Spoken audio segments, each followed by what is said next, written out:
All right, we're live.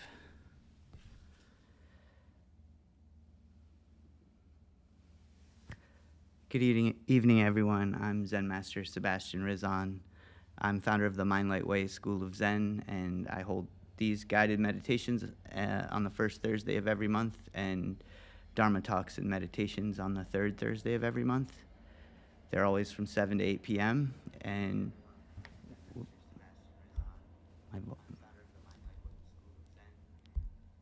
sorry, getting a little sound's working. So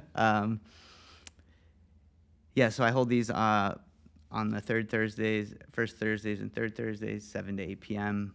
And you can also find these and more of our curated content on the Mind Light Way YouTube channel. Before we begin tonight, I just want to say a few words about Zen.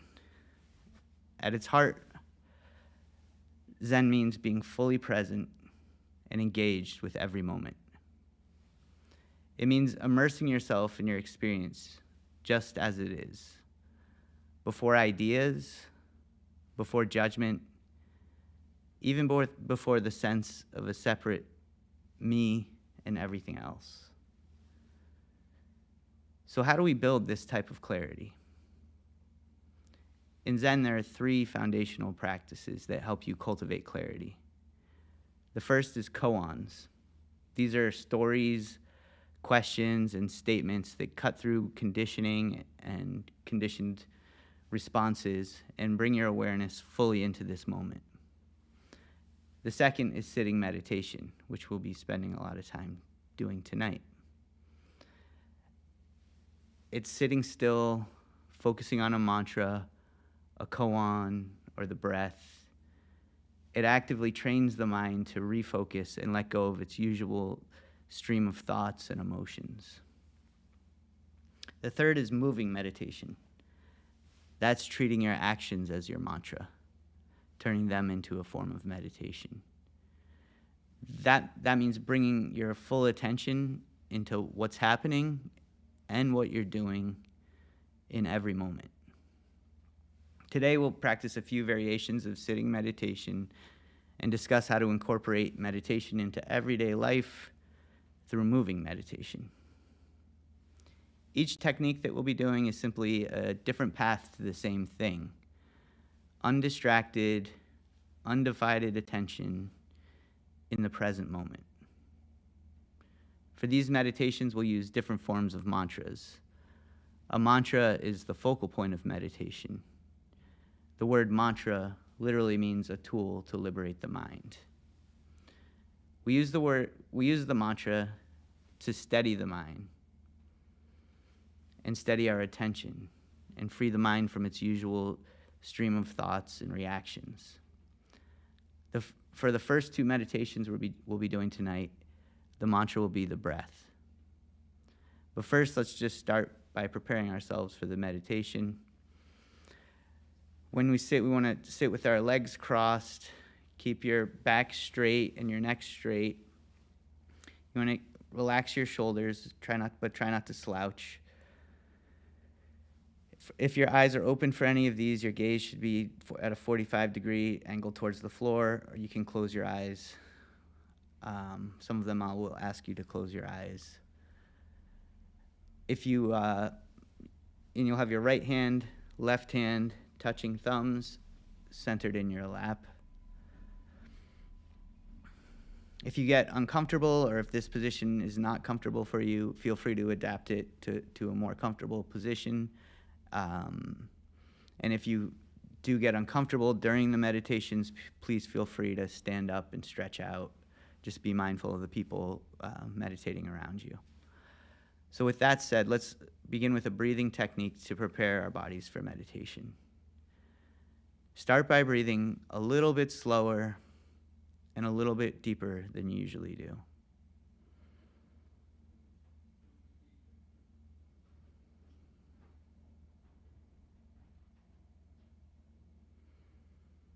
Bring your attention to the center of your chest. Visualize your heart there as you breathe.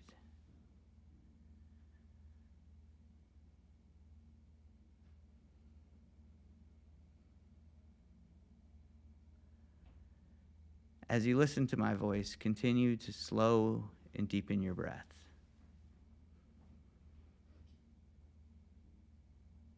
Feel your breath coming in through your nose and mouth, collecting the energy from your head and guiding it down to your heart.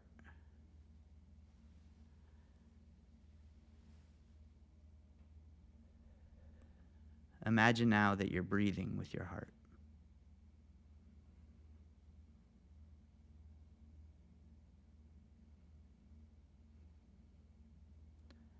The purpose of this practice is to align your mind, heart, and body. You may place your hand on your heart and close your eyes if you'd like.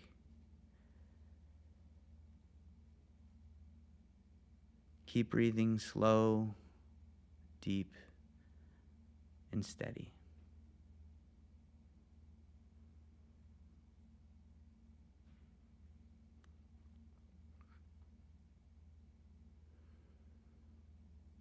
This is a technique you can use to reset yourself whenever you feel anxious, scattered, or when you need to shift from one activity to another and you want to reset. If you practice this technique regularly, you can reset yourself in any moment simply by returning to slow and deep breathing. Let's just practice this together now for a few minutes.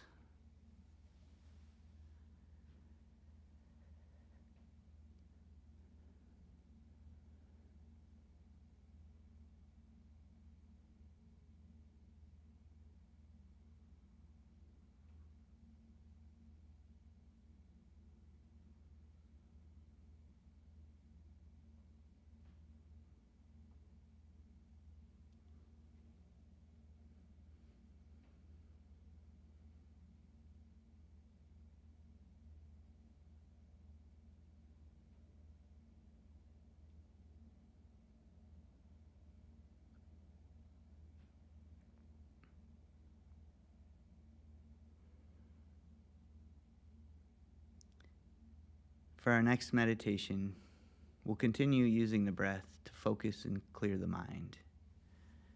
In this practice, we sit still and quietly count each breath as it comes and goes. Breathe naturally here. On each exhale, count silently to yourself.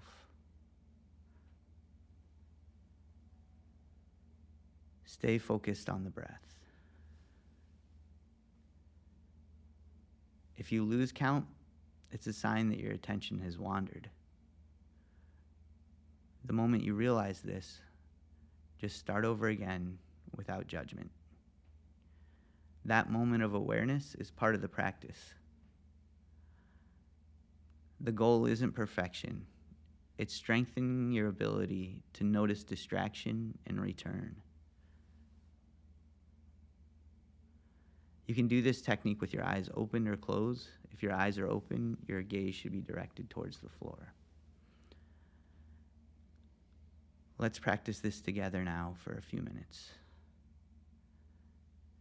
Count each breath. Stay with it. If you drift, return to one.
In this next meditation, we'll use sound as our mantra.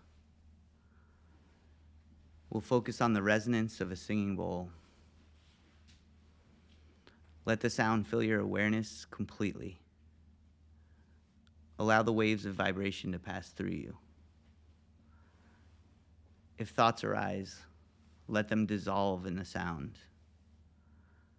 Let the sound soften the boundary between you and what is heard. Now, just relax your body and listen.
For our next meditation, we'll focus the mind by repeating a single word or phrase as a mantra. If you just try to stop thinking, thoughts will inevitably arise. So by concentrating on a mantra, you direct your attention with purpose. As you repeat it, let go of opinions, emotions, and desires. Don't analyze the meaning of the mantra. Just concentrate fully on the word or the phrase. If thoughts arise, don't fixate on them. Just let them go and return to the mantra. Use the mantra to center the mind on one point so wandering thoughts have nowhere to take hold. You can use any word or phrase as the mantra. If you don't already have something in mind, I suggest the mantra of Koan Bosal. Koan Bosal is the bodhisattva of love and compassion in Korean Zen. A bodhisattva is an awakened being dedicated to helping others awaken. Koan Bosal is said to have thousands of eyes and hands and to be able to see the suffering of everyone and respond to those who call out her name. By using this mantra, you invite love and compassion into your heart. That compassionate energy steadies and clarifies your awareness in the present moment. The mantra is Koan Bosal. Repeat it silently with full concentration. If the mind wanders, simply return to the mantra without judgment. I'm going to hit the moktak for the beginning and end of this one.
Now that we've used several methods to focus and clear the mind, let's peel back the layers of perception and turn inward towards what remains. Let's go deeper, beyond the senses, beyond memory, beyond the thoughts that separate the observer from what is observed. Please close your eyes. Now, imagine yourself floating effortlessly in a boundless space.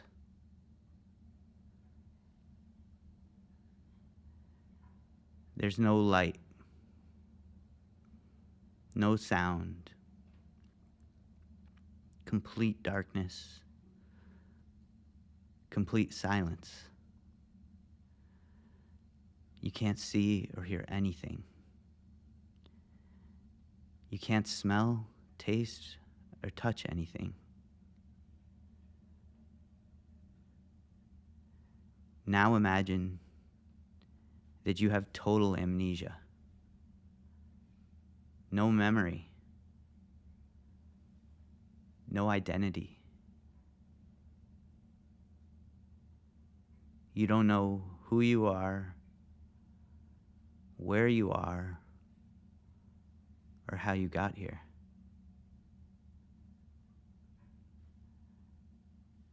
There's no reason for sadness, no reason for happiness, no anxiety, no fear, no sense of time, no language, no thoughts, no emotions.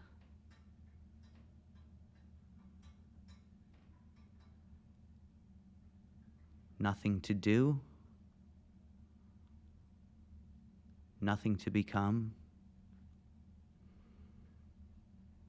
nothing to react to.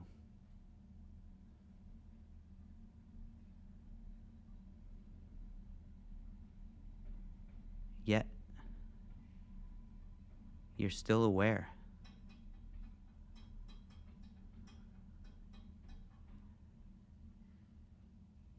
This is the experience of pure awareness.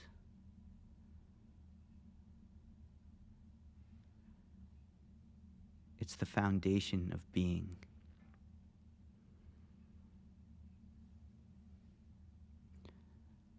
Untouched by thought, untouched by memory, untouched by sensation.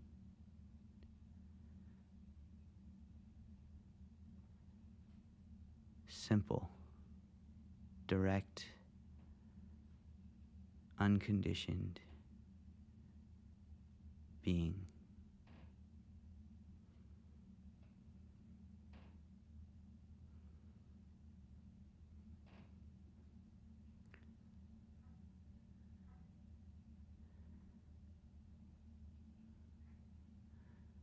We all share this awareness. It's the ground of all experience.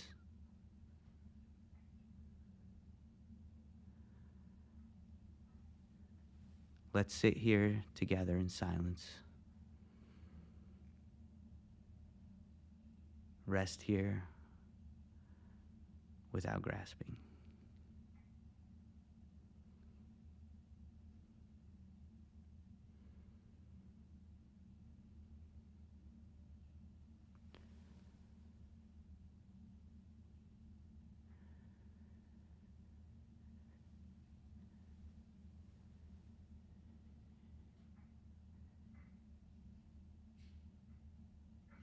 You may open your eyes. Words can only point to this awareness. They can't explain it. The moment we describe it, we turn it into something else. Zen teaching always points back to this direct knowing. Clear awareness, before senses, before thought, before self. Now we're going to move into our last meditation by focusing on a koan. Zen koans are questions, statements, or stories that point you directly to experience beyond words or concepts. They don't ask for intellectual answers. They challenge you to see beyond the thoughts that carve reality into this and that. They demand direct knowing, beyond thoughts, beyond concepts, and beyond division. For this final meditation, we'll focus on a critical phrase, a short, essential koan that cuts straight to the heart of being. You can choose your own critical phrase, but a few examples of a critical phrase might be, who am I? What is the mind? Why am I here? What is the true nature of reality?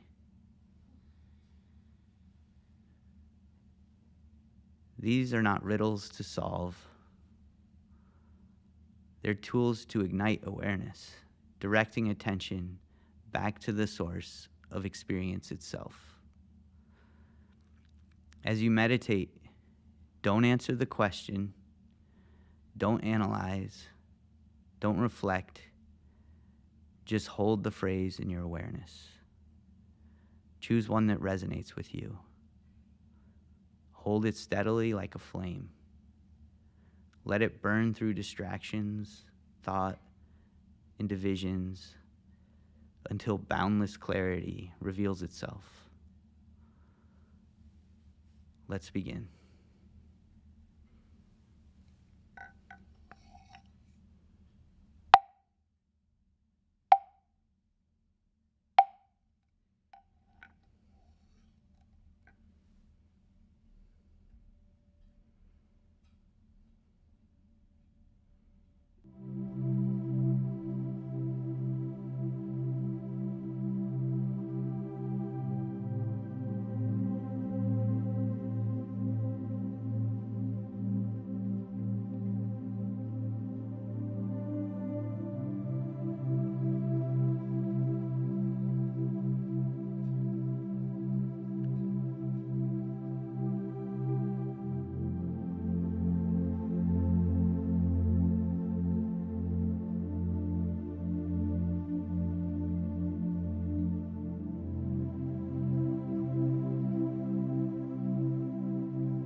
As we come to the end of our session, I'd like to leave you with this.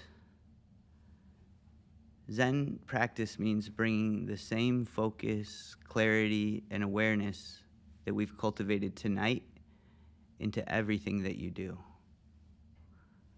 This is called moving meditation, treating your actions as a mantra and remaining fully present as you move through life.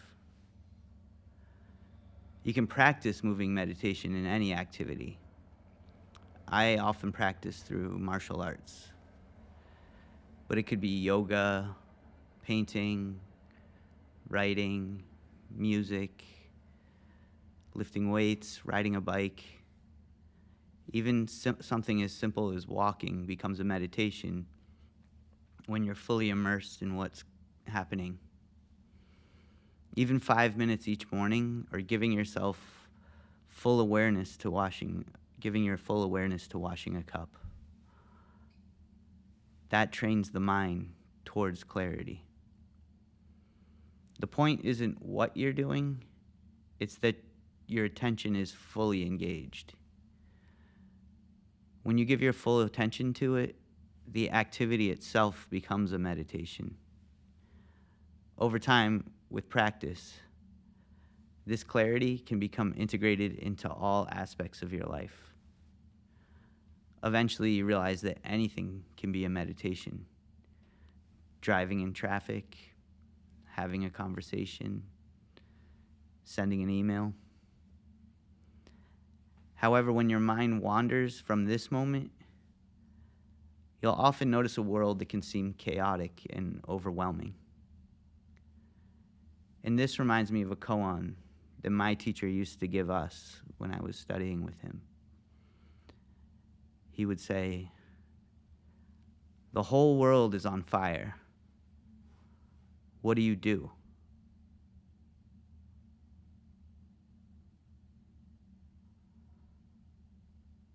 This question isn't meant to cause panic. It's meant to provoke clarity. When life feels chaotic, when suffering is visible all around us, when circumstances feel overwhelming, what do you do?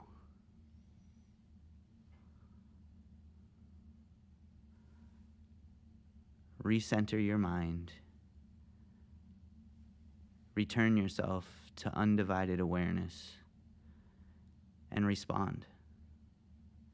Not from confusion and conditioning, but from a place of clarity. This is the heart of Zen practice. When every action becomes meditation, the boundary between yourself and the world dissolves. Then you experience true knowing. And from that direct experience, true wisdom emerges. Thank you for practicing with me tonight. I hope you all continue to practice on your own, even if you can manage just a little bit each day. It adds up over time, and it makes a big difference in your life. I wish you all good fortune in your own journeys, and I always take questions at the end of class from here or from anybody online. If you're online, you can drop a question in the live chat. There's a little bit of a delay, but I'll get to it when I see it. But yeah, I'll start with the live audience. If anybody has any questions about meditation, about the mind, about life, about anything really, about Zen, Buddhism, anything that's on your mind really. Don't hold back. If you have a question, I'm sure other people have had the same question. And this is my favorite part of class, if you have questions. I think this is usually where the good stuff comes out.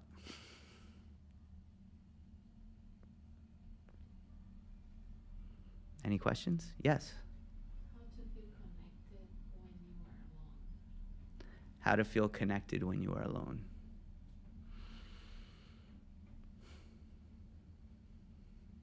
The question is, how do you feel connected when you're alone?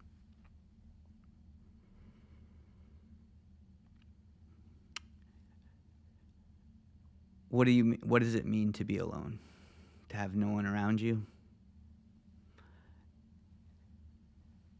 Is it because you feel separate?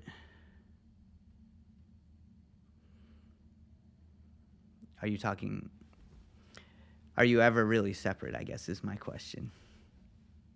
My mind says no, but sometimes I feel yes. Yeah. Yeah, I think it's a good question. I'm just kind of getting a little philosophical with you, but truly, are you ever? You said how do you feel connected? I assume you mean with other people, because you said in the context of feeling alone.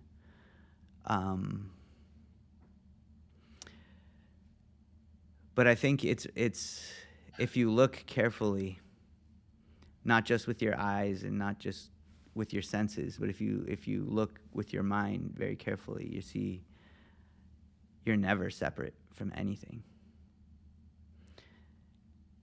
So even if you're in the most extreme condition in like solitary confinement in prison, you're still connected. What's separating you? I think that's another, maybe a more interesting question. What do you think is separating you?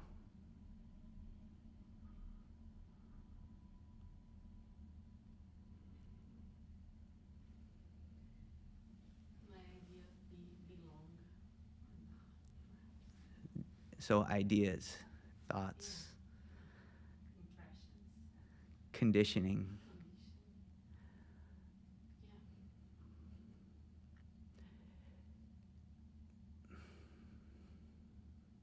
I think all of those things they affect us, right? They're real in that sense that they affect us, but they're not real in the sense that they're just thoughts.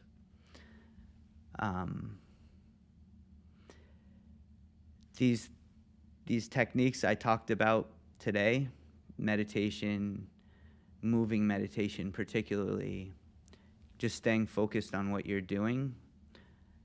I find if you incorporate a little bit of that into your days, it starts to make it a lot easier to peel back that kind of conditioning, those kind of thoughts, those kind of limiting thoughts, those self-limiting thoughts.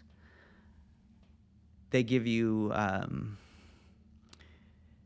the whole practice is about trying to peel those off and trying to have them have less grip with your attention on those thoughts, and also to make it so that they have less of a grip on you. So this is a practice of kind of just like taking off layers. And there's a lot of layers on there. And I think if you do that, it will help free you from some of your own preconceptions. And then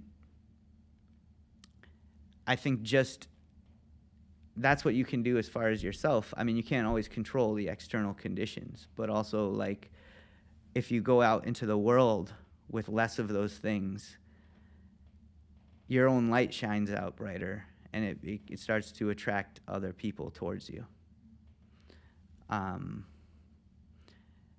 And they'll see your light, and they'll become attracted to that. And then you won't feel so alone. You'll find the people that are attracted to your light. So that's a philosophical answer. A practical answer is just come join us more often. We've got a bunch of people here, I'm sure have all felt alone at some time, especially if you're spending a lot of time meditating on your own spiritual journey. We have a lot of artists, creatives. Those are things that make you feel a little isolated sometimes because they're very independent things. And what I want this place to be is a community for those types of people, for all types of people really, but especially for people who feel the need and they want a community. So please come join us again. We have everybody here is very nice, and you're welcome to be a part of our community anytime. But, you know, and as well on your own, I tell this to everybody who comes here too, to keep doing those things. You know, it will make it way easier to connect when those opportunities arise. When someone is genuinely trying to connect with you, if you don't have those things blocking yourself, then you can connect so much easier.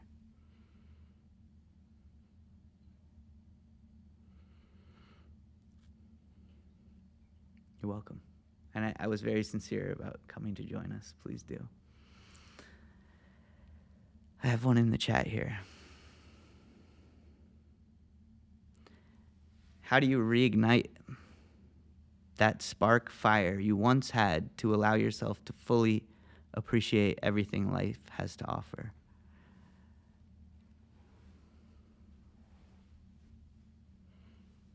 That's a great question.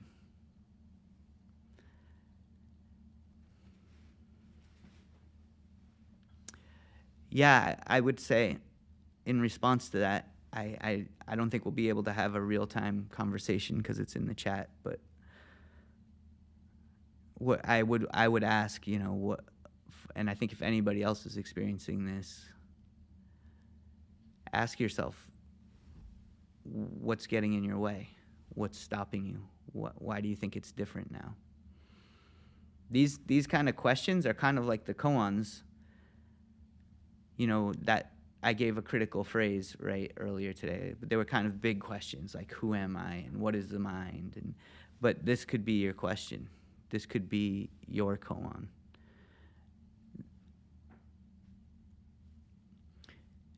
I think thinking always reaches limitations. Words and plans can only take you so far.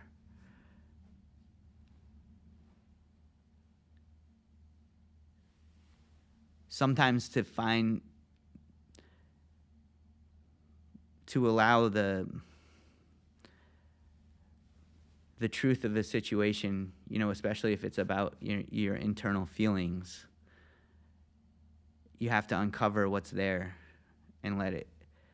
There may be a lot of layers you have to take off before you can see the actual truth of like what's blocking me. Why did I lose my spark? What's the difference between what I was then and what I am now? These are all kind of their own critical questions. I think these are seeds. I don't think you have to think of an answer to them, but I think if you just plant these seeds in your mind, keep them there, and then try some of these things, just clearing some of these techniques we talked about today, we practiced today. Practice 5 minutes in the morning of meditation. Do 20 minutes of a moving meditation. Go for a walk, but really try to like feel like you're a part of everything when you're walking. Like hear the sounds as far away as you can hear and as close as you can, and same with your eyes. Look away as far as you can. Notice colors, but also try to resist labeling anything. That kind of practice allows you to feel more connected to your surroundings. And it's just a practice of kind of taking off these layers and divisions and concepts. And they may not be directly, granted, they might not be directly related to what your question is, but this is the thing that creates the space and takes off these layers, and then whatever that answer you're looking for comes up. It just comes through the clarity, the openness.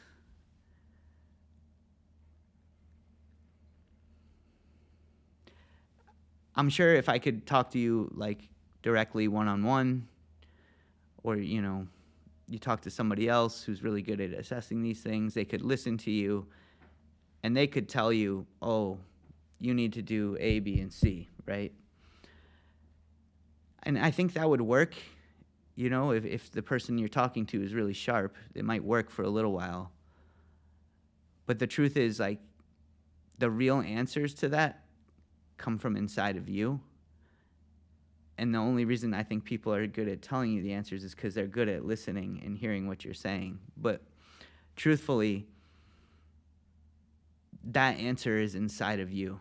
Someone else might be able to help you bring that to the surface, but I think the more work you also do on yourself will help those come up quicker. So I wish I could give you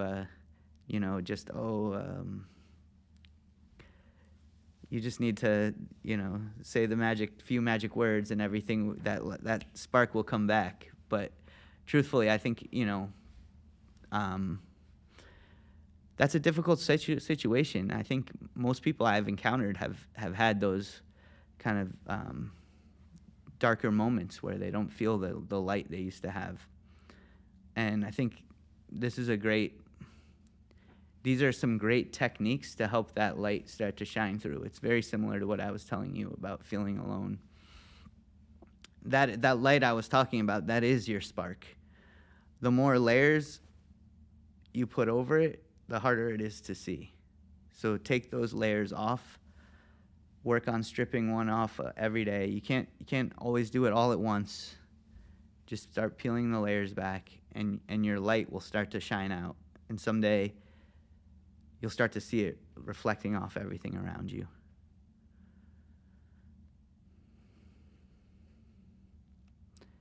Give it a little bit of a try. Like I was saying, just 5 minutes sitting meditation, 20 minutes moving meditation.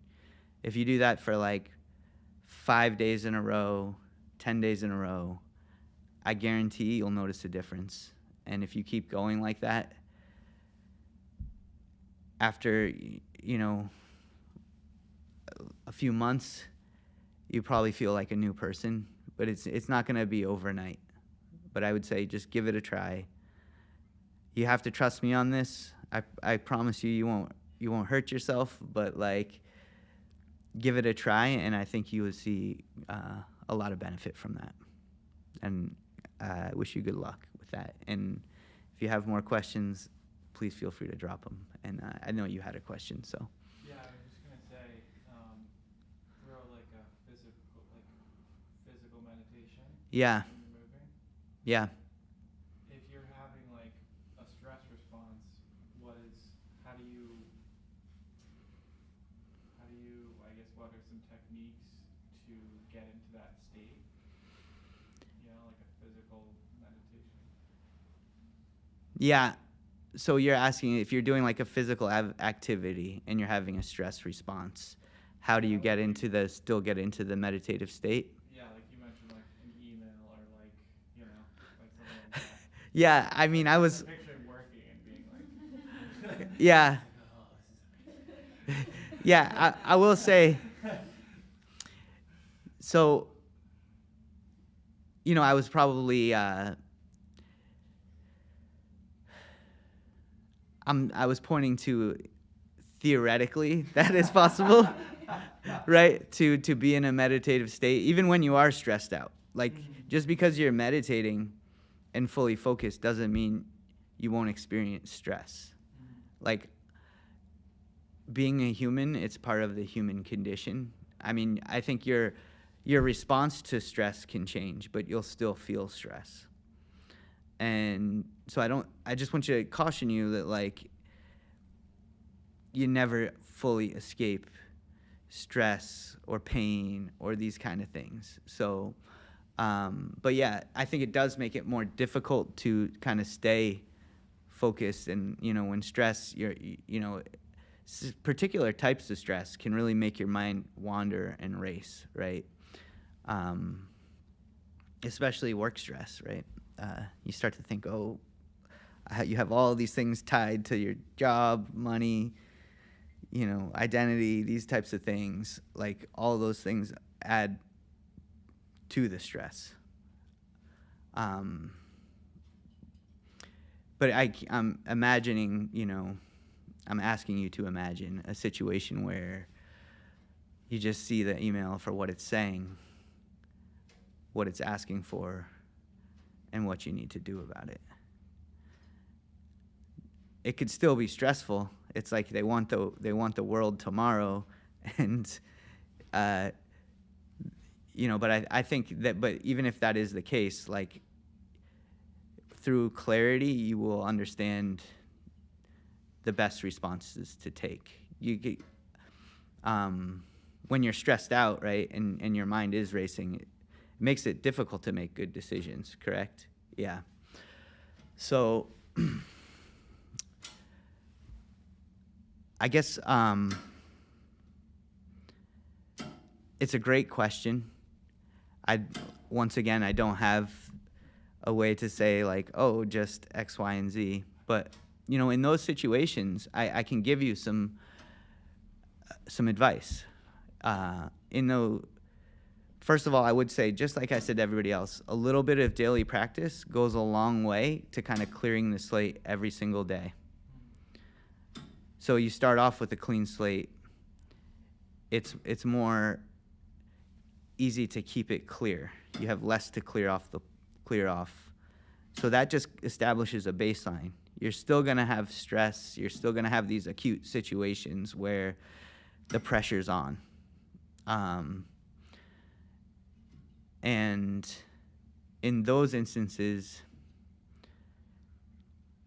one technique I think is really helpful is just slow down your breath, breathe a little deeper.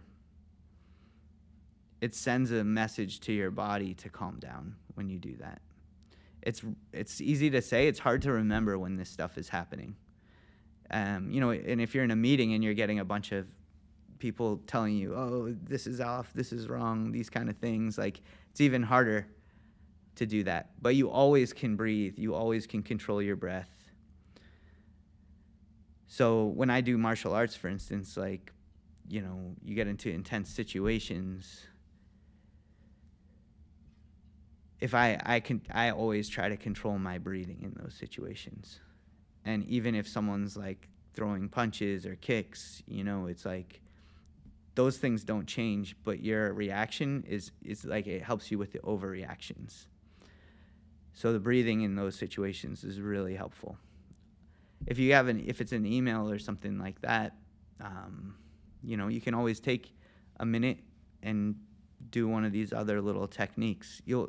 I like this class because I can give you a few different techniques and you can use what works for you. But the breathing, I think, is like a really great one. You can use it almost anywhere. Even if someone's like talking at you intensely, you can just, take some deep breaths. Try and keep it quiet, or else they might think you're gonna blow up or something. But yeah,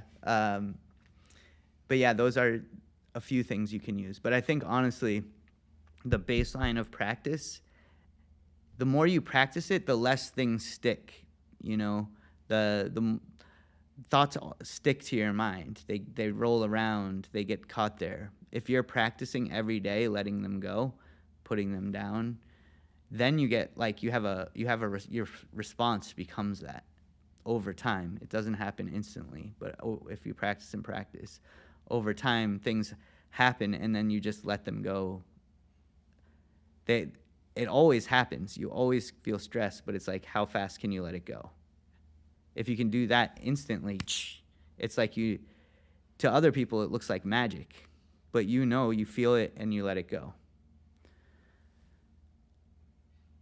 That's like, honestly, the difference between enlightened and unenlightened. It's just how quickly you can let those things go. Thank you. Yeah. So just practice. And I'm saying this from experience. It took me many years to be good at just getting out of my own way. Mm-hmm. So, and it still happens occasionally. Well, that starts with a decision, right? You need to make the decision Yeah. Yeah. It definitely takes, it's not just gonna happen magically. I suppose it's theoretically possible. You can just say, I'm letting everything go. I have not yet to meet any person who's done that, but for most people, it takes like some sort of cultivation of that technique, of that ability. And for some people, I think it's easier. For some people, it's harder. For me, it was really difficult to sit and meditate when I first started. I just felt like it didn't work, and I always stopped, and I never had a consistent practice. It wasn't until my teacher taught me that I could do it with martial arts, then all of a sudden something clicked, and then I could meditate while I was moving, and then after that, I could meditate when I was sitting too. And I personally don't hear a lot of people talking about that method, and I think it's a really powerful method. And I honestly think if you want to get enlightenment, or if you want to have equanimity in all of these situations, you need to learn how to do it when your eyes are open and you're moving around in the world, because that's the world we live in. We don't live sitting on a cushion with our eyes closed in a sensory deprivation chamber. It's easy to meditate in those situations. It's difficult when life is happening. So try it in all of those situations.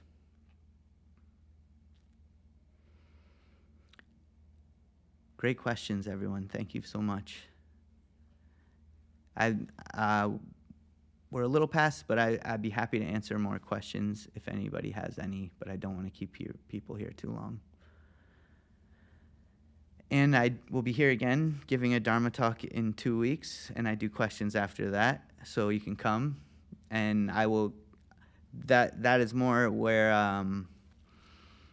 I do a little longer talk about Zen practice, maybe some questions that have been coming up over and over. I'll try to address those kind of things to the group.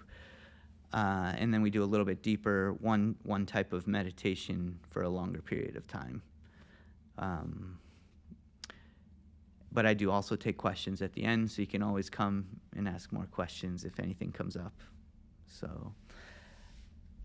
And I just have a couple of announcements I want to make before everybody heads out. As I said, we have these the first Thursday of every month, and the Dharma Talks the third Thursday of every month.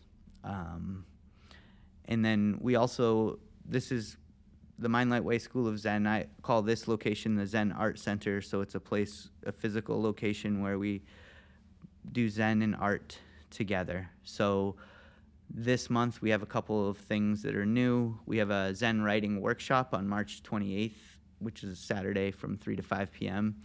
And I'll be leading that. We'll be exploring creativity, awareness, and the nature of the mind through guided meditations, koan contemplation, and immersive writing exercises. So prompting, meditating, and kind of going back between meditating and prompting. So, and then we're also, if you want a moving meditation, one of the community ambassadors, Ashita Dadlani, will be hosting a beginner Bollywood dance class. So she's going to incorporate the Bollywood dance and then a little visualization meditation. So if that's something that you might be interested in, that's going to be starting on March 14th, and it's going to be every 2 weeks at 10 a.m. If you want to see me be really awkward, I'll be attending the class. So, yeah, and then every month we also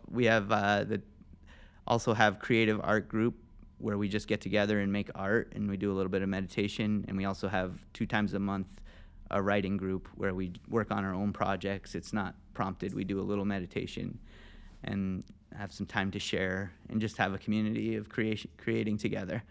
All of this is on our website at mindlightway.org, or it's also on the meetup page. If you found us there, you can find our calendar there. And I thank you again for coming. All our programming in our school only exists because people keep showing up and supporting us. With that said, we are a 501c3 nonprofit organization.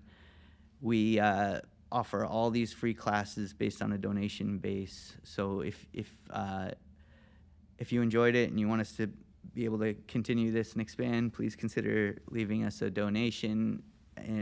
We have information on the back table on the way out and in the description on the YouTube channel. That's what helps us stay afloat. So we definitely appreciate your generosity. And thank you again for coming here tonight and being a part of our community. Please come back. This is what makes it all worthwhile for me. So appreciate it. Thank you, everyone.